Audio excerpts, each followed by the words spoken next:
Hi guys, success मंत्रा में आपका स्वागत है। तो गाइज फिर से आप लोगों के बीच वॉल्यूम 2 का प्रैक्टिस सेट नंबर 7 लेकर हाजिर हूँ। इससे पहले कि गाइज अगर आपने प्रैक्टिस सेट नंबर 1 से लेकर 6 तक नहीं देख रखे हैं तो लिंक डिस्क्रिप्शन में है, आप जाकर वहाँ से देख सकते हैं। गाइज इनमें कुल 75 प्रश्न के उत्तर जानने का प्रयास करेंगे, जो कि जीके से 50 क्वेश्चन और जीएस से 25 क्वेश्चन।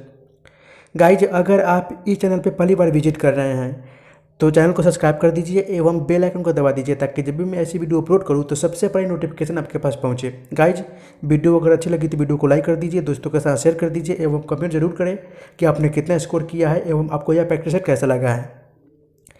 गाइज यहाँ तक मुझे लगता है कि आप किसी भी यूट्यूब चैनल पर जितना मैं डिस्कस कर देता हूँ उत्तर को लेकर, आपको कहीं पर नहीं मिलेगा। तो गाइज आपसे रिक्वेस्ट है कि वीडियो को शुरू से लेकर अंत तक जरूर देखें। तो चलिए शुरू करते हैं। प्रैक्टिस सेट 7 का पहला प्रश्न आपके फोन स्क्रीन पे जो बोल रहा है कि पृथ्वी पर दिन रात छोटा बड़ा किस कारण होता है। तो पृथ्वी की वार्षिक गति तथा पृथ्वी का अपने अक्ष पर झुका होना, यानी ऑप्शन डी इसका सही उत्तर हो जाएगा। वही ऋतु परिवर्तन का कारण जो कि पृथ्वी द्वारा सूर्य के चारों ओर परिक्रमण और पृथ्वी का अक्षीय झुकाव ही है। तो यहाँ पे आपका ऑप्शन डी सही उत्तर हो जाएगा। अगला प्रश्न, मेंटल जो कि पृथ्वी के कुल आयतन का लगभग कितना प्रतिशत घिरा हुआ है। तो यह कुल 83% घिरा हुआ है। ऑप्शन सी इसका सही उत्तर हो जाएगा। 2900 किलोमीटर जो कि मोटी एक क्षेत्र मुख्यतः बेसाल्ट पत्थरों के समूह की चट्टानों से बनी होती है। मेंटल जो कि इसके हिस्से में मैग्मा चैम्बर पाए जाते हैं। अगला प्रश्न, लद्दाख का मैदान किस प्रकार का मैदान है। तो ये हिमानीकृत मैदान है। ऑप्शन ए इसका सही उत्तर हो जाएगा। वही कश्मीर की बात करूँ तो कश्मीर में झीलकृत मैदान है। अगला प्रश्न, भूमि की उर्वरता बढ़ाने के लिए निम्न में से कौन सी फसल उगाई जाती है। तो ये फसल है मूंग। ऑप्शन सी इसका सही उत्तर हो जाएगा। क्योंकि समुचित हरे पौधे या उनके किसी भाग को जोतकर खेत में दबा देने से हरी खाद बनाने की संख्या दी गई है। तो आपका ये मूंग के फसल से ही होगा। ऑप्शन सी इसका सही उत्तर हो जाएगा। अगला प्रश्न, भारतीय उपमहाद्वीप में कौन सा देश शामिल नहीं है। तो देश है म्यांमार। ऑप्शन डी इसका सही उत्तर हो जाएगा। पृथ्वी पर मौजूद ऐसा भूभाग जो किसी महाद्वीप का हिस्सा होते हुए भी प्राकृतिक रूप से उसे अलग प्रतीत होता है, उसे हम उपमहाद्वीप कहते हैं। महाद्वीप में भारतीय उपमहाद्वीप में भारत, पाकिस्तान, बांग्लादेश, नेपाल, भूटान, मालदीव और श्रीलंका शामिल है। तो ये आपका ये देश शामिल है। अगला प्रश्न, भारत की सबसे ऊंची चोटी K2 गॉडविन ऑस्टिन स्थित है। तो ये काराकोरम श्रेणी में स्थित है। ऑप्शन ए इसका सही उत्तर हो जाएगा, जो कि विश्व की दूसरी सबसे सर्वोच्च पर्वत शिखर है एवं इसकी ऊंचाई 8611 मीटर है, जो कि यह कश्मीर में स्थित है। भारत की सबसे ऊंची चोटी जो काराकोरम श्रेणी है, ये आपका ये ट्रांस हिमालय का भाग है। अगला प्रश्न, निम्न में से किस वन में सर्वाधिक जैव विविधता पाई जाती है। तो ये सदाबहार वन में जैव विविधता पाई जाती है। ऑप्शन ए इसका सही उत्तर हो जाएगा, जहाँ पे 200 सेंटीमीटर से अधिक वर्षा एवं उच्च तापमान 24 डिग्री सेंटीग्रेड रहता है। ये वन जो कि पश्चिमी घाट के पश्चिमी ढाल, लक्षद्वीप, अंडमान निकोबार द्वीप समूह, असम के ऊपरी भाग में पाए जाते हैं। अगला प्रश्न, निम्नलिखित कथनों में से कौन सही नहीं है। तो बोला जा रहा है कि काली मिट्टी हिमालय क्षेत्र में पाई जाती है। ये कथन सही नहीं है। ऑप्शन डी इसका सही उत्तर हो जाएगा, क्योंकि काली मिट्टी आपका ये ढक्कन पहाड़ी क्षेत्र में पाए जाते हैं। इसमें जल धारण की क्षमता उच्च होती है। इसमें लौह अंश की मात्रा अधिक पाई जाती है। अगला प्रश्न, भारत में नलकूप से सिंचित अधिकतम क्षेत्र वाला राज्य कौन सा है। तो है उत्तर प्रदेश। ऑप्शन ए इसका सही उत्तर हो जाएगा। लगभग 83.84 लाख हेक्टेयर क्षेत्र जो कि नलकूप एवं कूप से सिंचित किया जाता है, जो भारत के कुल नलकूप सिंचित क्षेत्र का 28.19% है। इसके बाद आपका हो जाएगा राजस्थान, पंजाब, फिर मध्य प्रदेश आदि राज्य। अगला प्रश्न, निम्नलिखित में से कौन सा एक गेहूं की फसल का रोग है। तो है रस्ट। ऑप्शन डी इसका सही उत्तर हो जाएगा। वैसे ये 3 प्रकार के रोग होते हैं: गेहूं के फसल का रोग, पीला रस्ट, भूरा रस्ट एवं काला रस्ट। अगला प्रश्न, जनगणना 2011 के अनुसार बिहार में लिंगानुपात कितना है? तो 918 है। ऑप्शन ए इसका सही उत्तर हो जाएगा। वही भारत का लिंगानुपात 943 है। बिहार की बात करूं तो सर्वाधिक लिंगानुपात वाला जिला कौन सा है? तो है गोपालगंज। सबसे कम लिंगानुपात वाला जिला मुंगेर। राज्य का कुल जनसंख्या घनत्व जो कि 1106 व्यक्ति वर्ग किलोमीटर है। सर्वाधिक जनसंख्या घनत्व वाला जिला आपका शिवहर है एवं सबसे कम जनसंख्या घनत्व वाला जिला कैमूर है। अगला प्रश्न, भारत की सबसे ऊंची झील निम्न में से कौन सी है? तो है चोलहामू झील। ऑप्शन ए इसका सही उत्तर हो जाएगा, जो कि ये सिक्किम राज्य में स्थित है। एवं रुद्रसागर आपका ये त्रिपुरा राज्य में स्थित है। डल झील, उलर झील आपका ये श्रीनगर जम्मू कश्मीर में स्थित है। डल झील जो कि आपका श्रीनगर में स्थित है, आपका ये खारे पानी की झील है एवं उलर झील आपका ये मीठे पानी की झील है। अगला प्रश्न, निम्न में से कौन लौ अयस्क क्षेत्र नहीं है? तो ये बालाघाट नहीं है। ऑप्शन ए इसका सही उत्तर हो जाएगा, क्योंकि ये मध्य प्रदेश में बालाघाट में तांबे की खान है। कुद्रेमुख जो कि आपका ये कर्नाटक की प्रसिद्ध लौ अयस्क खान है एवं यहाँ पे लौ अयस्क के मैग्नेटाइट अयस्क पाए जाते हैं। चिड़िया खदान जो कि आपका ये झारखंड में स्थित लौ क्षेत्र के लिए प्रसिद्ध है एवं बैलाडीला आपका ये छत्तीसगढ़ राज्य में स्थित है, जो कि भारत का दूसरा सबसे बड़ा लोहे का खदान माना जाता है। अगला प्रश्न, महावेली गंगा किस देश की नदी है? तो ये श्रीलंका की नदी है। ऑप्शन ए इसका सही उत्तर हो जाएगा, जो कि श्रीलंका की सबसे लंबी नदी है, जो उत्तर पूर्व की ओर बहते हुए श्रीलंका के पूर्वी तट पर कोडियार की खाड़ी जो कि बंगाल की खाड़ी में गिरती है। गंगा नदी जो कि उत्तराखंड के गंगोत्री ग्लेशियर से निकलती हुई, इसकी कुल लंबाई 2525 किलोमीटर है, जो बिहार में इसकी लंबाई 445 किलोमीटर है, जो कि देवप्रयाग में अलकनंदा और भगीरथी दोनों नदियों के मिलने के बाद इसे गंगा नाम दिया जाता है। बांग्लादेश जो कि गंगा नदी को पद्मा कहते हैं। अगला प्रश्न, हड़प्पा सभ्यता के निम्नलिखित स्थलों में से कौन सा स्थल अफगानिस्तान में स्थित है? तो है सुतुरगई। ऑप्शन बी इसका सही उत्तर हो जाएगा।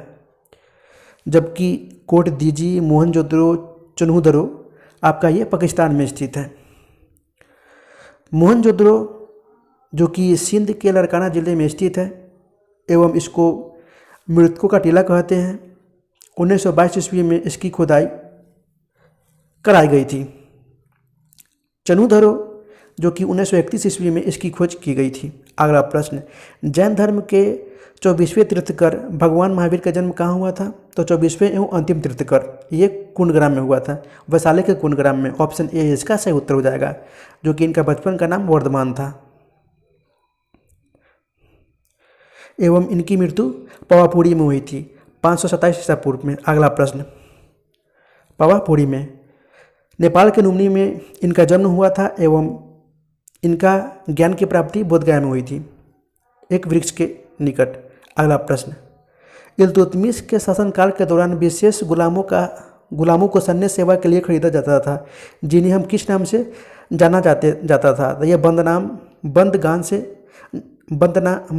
नाम से जाना जाता था। ऑप्शन बी इसका सही उत्तर हो जाएगा। कुतुबुद्दीन ऐबक ने जो कि कुतुबुद्दीन का निर्माण कराया था, लेकिन इल्तुतमिश ने पूरा करवाया था। अगला प्रश्न, सैयद राजवंश की स्थापना किसने की थी? तो ये खिज्र खां द्वारा की गई थी। ऑप्शन बी इसका सही उत्तर हो जाएगा। अगला प्रश्न, वांडीवास के युद्ध में अंग्रेजों ने किसको हराया था? तो ये फ्रांसीसी को हराया था। ऑप्शन ए इसका सही उत्तर हो जाएगा, जो कि वांडीवास का युद्ध आपका ये 1760 ईस्वी में शुरू हुआ था। जो अंग्रेजी सेना का नेतृत्व करता थे आयरकूट और फ्रांसीसी सेना का नेतृत्व करता थे काउंट ली लाली। अगला प्रश्न, वहाबी आंदोलन का मुख्य उद्देश्य क्या था? तो इस्लाम को परिशुद्ध करना। ऑप्शन बी इसका सही उत्तर हो जाएगा। इस आंदोलन के प्रवर्तक जो कि रायबरेली के सैयद अहमद थे एवं इसका मुख्य केंद्र पटना शहर था। पुनर्जागरण आंदोलन था यह।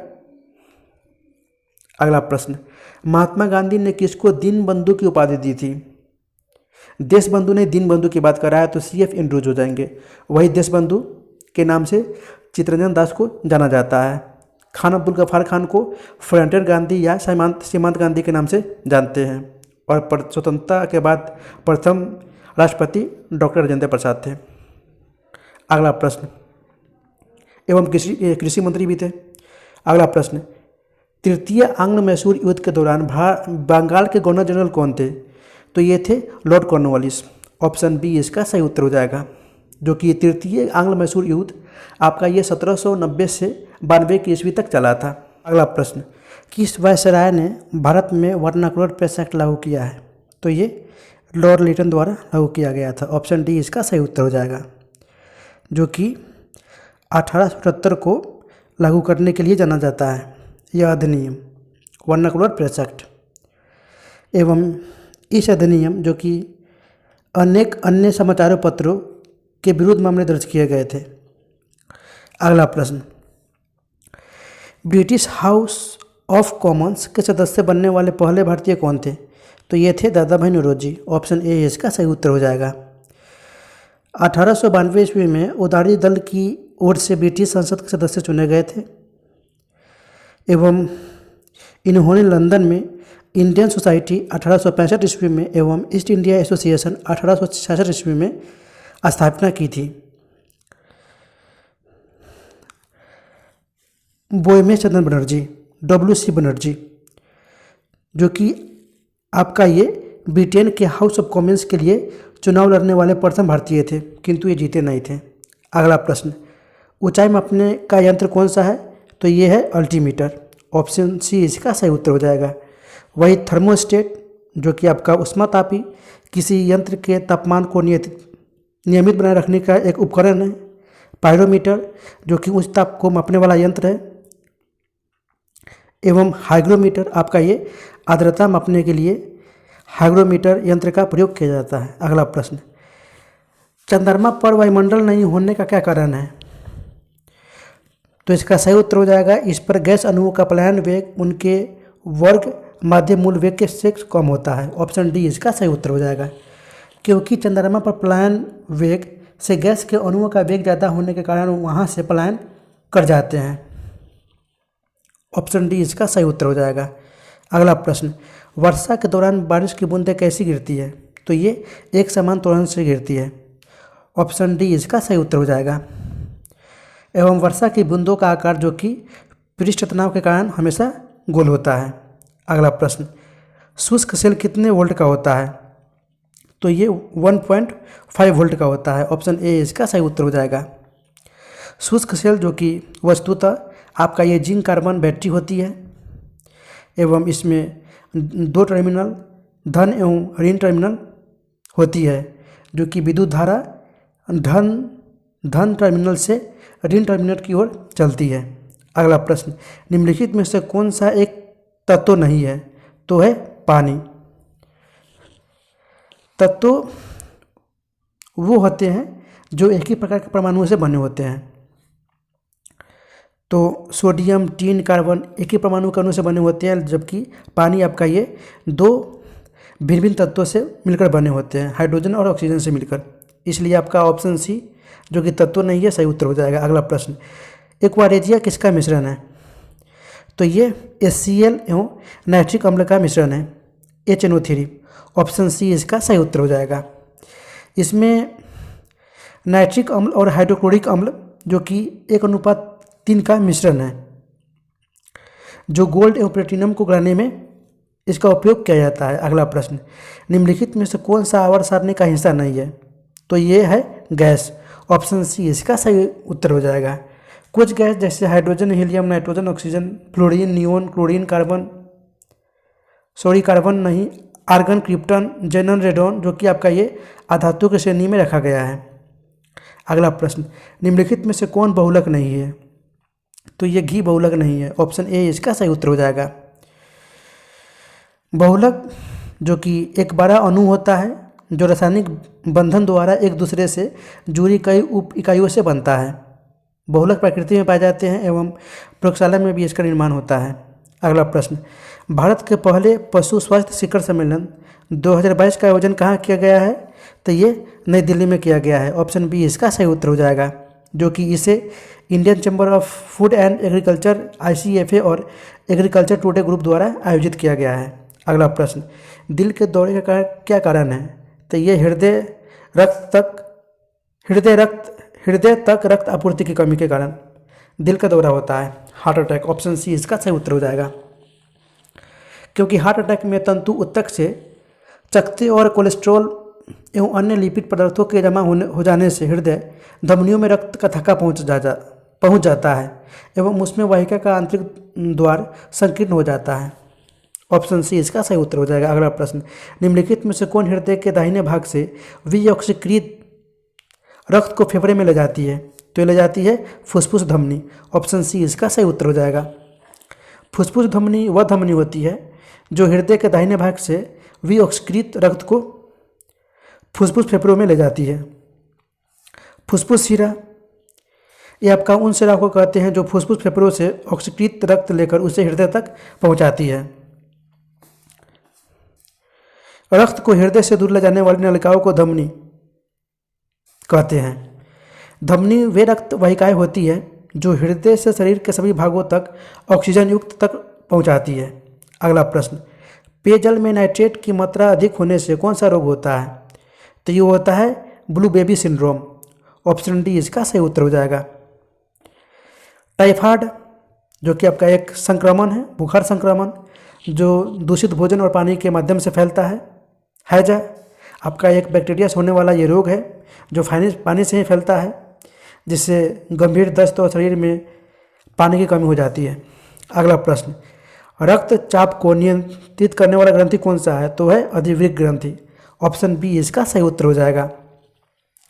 अधिवृक्क ग्रंथि जो कि हार्मोन का उत्पादन करती है, जो आपके उपापचय, प्रतिरक्षा प्रणाली, रक्तचाप, तनाव की प्रतिक्रिया और अन्य आवश्यक कार्यों को विनियमित करने में मदद करती है। अग्नाशय ग्रंथि जो कि अग्नाशय इंसुलिन, ग्लूकागोन व सोमेटोस्टेटिन जैसे कई जरूरी हार्मोन बनाने वाली अंतःस्रावी ग्रंथि होती है। थैलेमस ग्रंथि जो कि एक नलिका विहीन ग्रंथि होती है, जिसमें लिम्फाइड अंग कहा जाता है।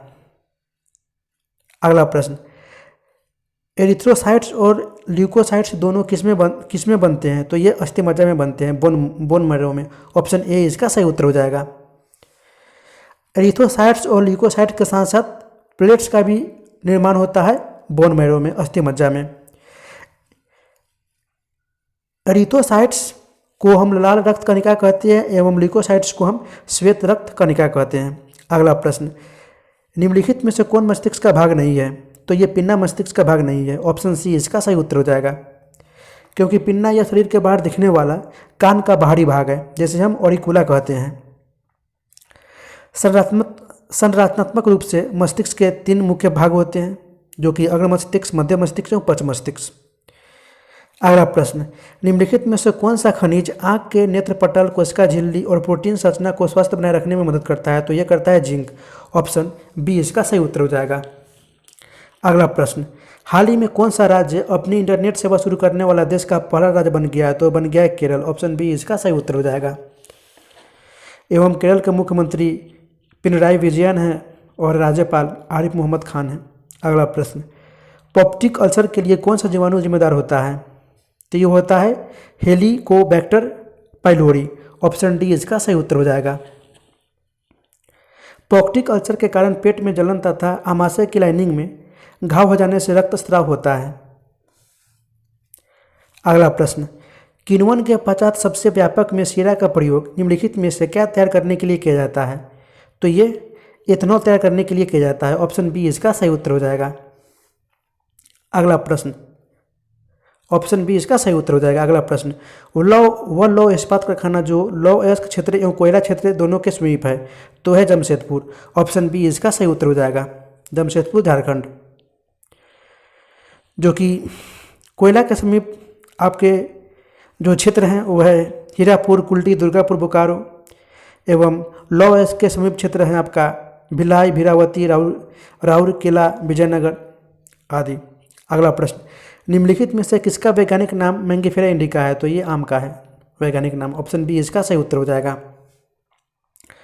वही मेढक का वैज्ञानिक नाम राना टाइग्राइना है एवं गाय का वैज्ञानिक नाम बोस टॉरस है। अगला प्रश्न, कृषि मंत्री नरेंद्र सिंह तोमर द्वारा हरियाणा स्थित ICR national research centre on equine द्वारा विकसित जानवरों के लिए देश के पहले किस कोविड-19 वैक्सीन को मंजूरी दी गई है? तो ये एनोकोवैक्स को मंजूरी दे दी गई है, ऑप्शन ए इसका सही उत्तर हो जाएगा। यह टीके जो कि एनोकोवैक्स को जारी किया गया है, जो कि आपका ये टीके ICR national research centre on इक्विन्स द्वारा विकसित किया गया है। अगला प्रश्न, कंपनियों की उत्पादकता में वृद्धि का आर्थिक अभाव क्या है? तो ये सकल घरेलू उत्पाद में वृद्धि, ऑप्शन सी इसका सही उत्तर हो जाएगा। अगला प्रश्न, टाटा सन्स ने निम्नलिखित में से किसके साथ एयर इंडिया का विलय किया है? तो ये एयर एशिया के साथ विलय किया है, ऑप्शन ए इसका सही उत्तर हो जाएगा। टाटा ने दिसंबर 2020 ईस्वी में एयर एशिया इंडिया में अपनी हिस्सेदारी बढ़ाकर 83.67% कर दी थी। एयर एशिया इंडिया ने जून 2014 में उड़ान भरना शुरू किया था। अगला प्रश्न, तंबा अयस्क का सर्वाधिक उत्पादनकर्ता राज्य कौन सा है? तो है मध्य प्रदेश, ऑप्शन ए इसका सही उत्तर हो जाएगा। लेकिन भंडारण की दृष्टि से तंबा ये राजस्थान में ज़्यादा होता है, राजस्थान का स्थान प्रथम है। वही झारखंड एवं गुजरात ये आपका अब्रक उत्पादन में अग्रणी राज्य है। अगला प्रश्न, समावेशी समृद्धि के लिए आवश्यक है? तो सतत कृषि भी है, आधारभूत सुविधाओं का विकास भी है, शिक्षा और स्वास्थ्य जैसे सामाजिक सेवाओं की आधिकारिक उपलब्धता ही है, यानी ऑप्शन डी इसका सही उत्तर हो जाएगा। अगला प्रश्न, लोकसभा में अविश्वास प्रस्ताव प्रस्तुत करने के लिए लोकसभा के कितने सदस्य का समर्थन होना आवश्यक है? तो 50 सदस्यों का होना आवश्यक है, ऑप्शन बी इसका सही उत्तर हो जाएगा। संविधान के अनुच्छेद 75 में कहा गया है कि मंत्रिपरिषद जो कि लोकसभा के प्रति सामूहिक रूप से उत्तरदायित्व होती है। अगला प्रश्न, केंद्र राज्य वित्तीय संबंध का उपबंध संविधान के किस भाग में किया गया है? तो वो भाग 12 में किया गया है, ऑप्शन डी इसका सही उत्तर हो जाएगा। भाग 9 में पंचायत से संबंधित है, जो कि अनुच्छेद 243 से ओ तक निहित है। भाग 10 में आपका ये अनुसूचित जाति और अनुसूचित जनजाति क्षेत्र से संबंधित है, जो कि अनुच्छेद 244 से 244 के तक है। एवं भाग 11 में संघ एवं राज्यों के बीच का संबंध दिया गया है। अगला प्रश्न, 24वें ग्रीष्मकालीन बधिर ओलंपिक डेफलिम्पिक्स 2021 का आयोजन किस देश में किया गया है? तो यह ब्राज़ील में किया गया है, ऑप्शन डी इसका सही उत्तर हो जाएगा। वही इस पदक तालिका में पहला स्थान यूक्रेन का रहा एवं भारत का स्थान 9वां रहा। भारत ने कुल 17 पदकों के साथ 9वां स्थान प्राप्त किया था। अगला प्रश्न, भारत का संविधान किस अनुच्छेद द्वारा चुनाव आयोग को संसद और राज्य विधानसभाओं के चुनावों का पर्यवेक्षण करने की शक्ति देता है? तो अनुच्छेद है 324, ऑप्शन डी इसका सही उत्तर हो जाएगा। चुनाव आयोग से संबंधित अनुच्छेद 324 से 329 तक निहित है। 324 जो कि चुनाव आयोग को संसद और राज्य विधानसभाओं को चुनाव के पर्यवेक्षण करने की शक्ति देता है, एवं अनुच्छेद 326 आपका ये विनिर्दिष्ट किया गया है कि लोकसभा और राज्य विधानसभाओं के लिए निर्वाचन वयस्क मताधिकारों के अधिकार के आधार पर ही होंगे। अगला प्रश्न, भारत में सबसे पहला आम चुनाव और संविधान में पहला संशोधन कब हुआ था? तो ये 1951 में हुआ था, ऑप्शन सी इसका सही उत्तर हो जाएगा। 18 जून 1951 को पहले संविधान संशोधन द्वारा 9वीं अनुसूची में जोड़ा गया था। 9वीं अनुसूची जो कि केंद्र और राज्य कानूनों को एक ही सूची है, जिन्हें न्यायालय के समक्ष चुनौती नहीं दी जा सकती। और संविधान की 9वीं अनुसूची में कुल 284 कानून शामिल हैं। अगला प्रश्न, हाल ही में आयोजित 12वीं सीनियर पुरुष राष्ट्रीय हॉकी चैंपियनशिप किसने जीती है? तो ये हरियाणा ने जीती है, ऑप्शन बी इसका सही उत्तर हो जाएगा। जो कि हॉकी यूनिट ऑफ तमिलनाडु को 3-1 से हराकर। ऑप्शन बी इसका सही उत्तर हो जाएगा। अगला प्रश्न, निम्नलिखित संविधान सभा की समितियों और उनके अध्यक्ष में से कौन सम्मिलित नहीं है? तो ये प्रांतीय संविधान समिति के अध्यक्ष जवाहरलाल नेहरू है, ये कथन सत्य नहीं है, सम्मिलित नहीं। ऑप्शन डी इसका सही उत्तर हो जाएगा, क्योंकि प्रांतीय संविधान समिति के अध्यक्ष थे सरदार वल्लभ भाई पटेल एवं जवाहरलाल नेहरू इनका प्रारूप समिति था। संघ शक्ति समिति एवं संघ संविधान समिति के अध्यक्ष थे जवाहरलाल नेहरू। अगला प्रश्न, डॉक्टर अम्बेडकर ने संविधान के किस अनुच्छेद को संविधान की आत्मा कहा है? तो अनुच्छेद है 32। ऑप्शन ए इसका सही उत्तर हो जाएगा। अनुच्छेद 19 जिसमें आपका स्वतंत्रता का अधिकार के बारे में वर्णन किया गया है, और मौलिक अधिकार, मूल अधिकार जो कि अनुच्छेद 12 से 34 में निहित है। अगला प्रश्न, स्थानीय स्वशासन के संबंध में निम्नलिखित कथनों में से कौन सा एक सही है? तो कथन है स्थानीय प्रशासन को अपना प्राधिकार संविधान से प्राप्त होता है, यह कथन सही है। ऑप्शन सी इसका सही उत्तर हो जाएगा। भारतीय संविधान के 73वें एवं 74वें संशोधन के अनुसार स्थानीय प्रशासन को अपना प्राधिकार संविधान से प्राप्त होता है। संविधान के अनुच्छेद 243 जी में पंचायती राज संस्थाओं को कुल 29 कार्य दिए गए हैं। पंचायत को कार्य करने के लिए वित्त निर्धारण राज्य वित्त आयोग करेगा एवं यह राज्य की संचित निधि से दिया जाएगा।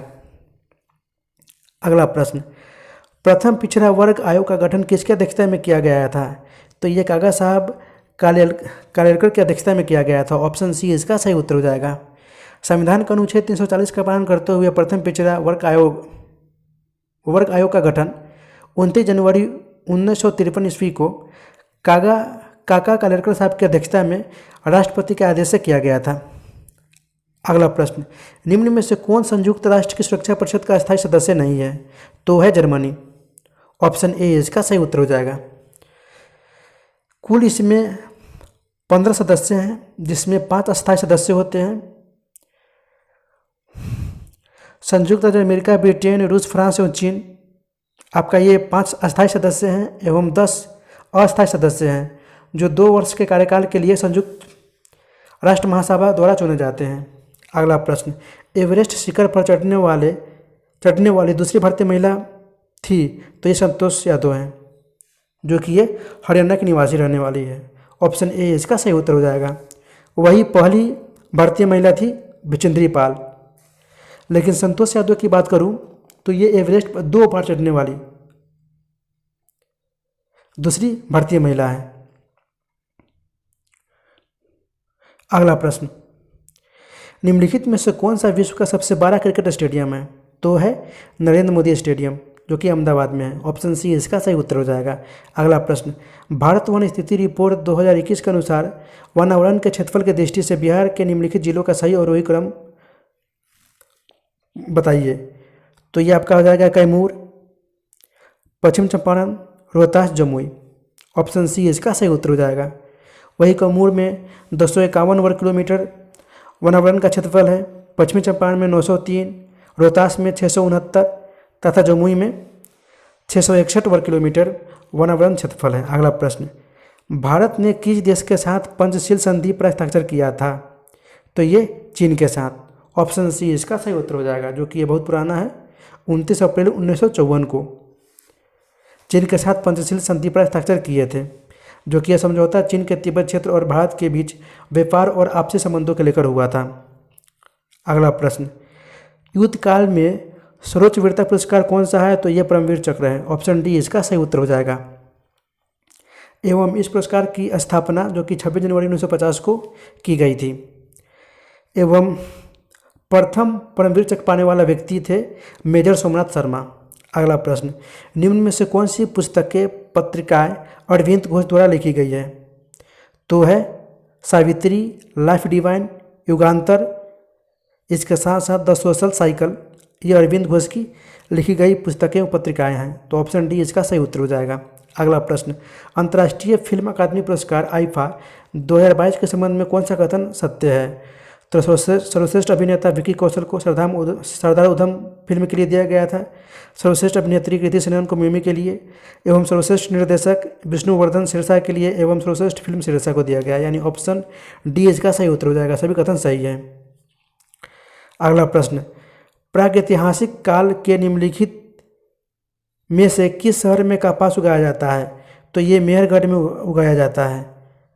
ऑप्शन डी इसका सही उत्तर हो जाएगा।